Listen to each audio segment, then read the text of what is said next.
হাজিরিন, বর্ণিত আছে হুজুর আকরাম সাল্লাল্লাহু আলাইহি ওয়াসাল্লামের শৈশবকালে খানায়ে কাবার দেওয়াল ভেঙে গিয়েছিল।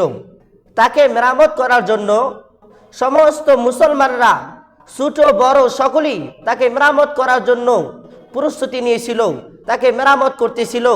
ছোটরা দৌড়ে দৌড়ে কাঁধের মধ্যে পাথর বহন করতেছিল। ছোট ছোট পাথরের টুকরাগুলো কাঁধের মধ্যে নিয়ে এসে খানায়ে কাবার দেওয়ালের কাছে এনে স্তূপ করে রেখে দিতেন এবং বড়রা সেই পাথরগুলোকে তুলে খানায়ে কাবার দেওয়ালের মধ্যে লাগিয়ে দিতেন।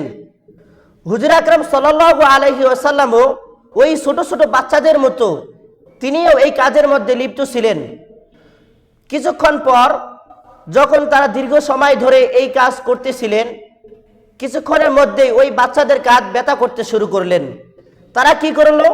তারা নিজেদের পরনের যে লুঙ্গিটি ছিল সেই লুঙ্গিটি খুলে নিজের কাঁধের মধ্যে রেখে দিলেন যাতে করে ব্যথা একটু কম হয়, এবং উলঙ্গ শরীর নিয়ে তারা আবারও ওই পাথর বহন করা কাজের মধ্যে লিপ্ত হয়ে গেলেন।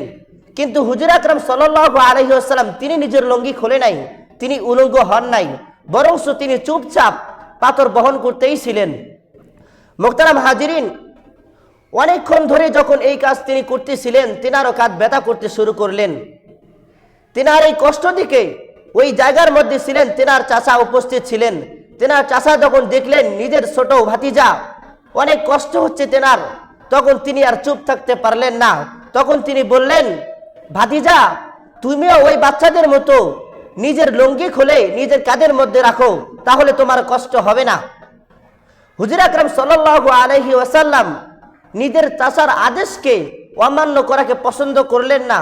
তিনিও যখন উলঙ্গ হতে যাচ্ছিলেন, যখন তিনি উলঙ্গ শরীর করতে যাচ্ছিলেন, সেই সময় লজ্জায় এত পরিমাণ হুজুর আকরাম সাল্লাল্লাহু আলাইহি ওয়াসাল্লাম লজ্জা ছিলেন, হায়া ছিলেন যে তিনি এতগুলো মানুষ সামনে কিভাবে উলঙ্গ হবেন। এই চিন্তায় করে হুজুর আকরাম সাল্লাল্লাহু আলাইহি ওয়াসাল্লাম যখন নিজের লুঙ্গিটা খুলতেছিলেন তখন তিনি বেহুশ হয়ে পড়ে গেলেন। তখন তার চাচা যখন দেখলেন তার ভাতিজা লজ্জায় শরমে নিজের উলঙ্গ শরীর খুলতে গিয়ে তিনি বেহুশ হয়ে পড়ে গেলেন, এই দেখে হুজুর আকরাম সাল্লাল্লাহু আলাইহি ওয়াসাল্লামের চাচা দৌড়ে এসে নিজের ভাতিজাকে সামলালেন এবং বললেন, ভাতিজা, তোমাকে উলঙ্গ হতে হবে না, তোমাকে আর লুঙ্গি খুলতে হবে না, তুমি যেমন আসো এমনই কাজ করতে থাকো, তোমাকে আর আমি বাধা দিব না। এই ছিল নবীর আদর্শ, এই ছিল নবীর চরিত্র। আর আজকে আপনার আমার চরিত্র কোন জায়গায়?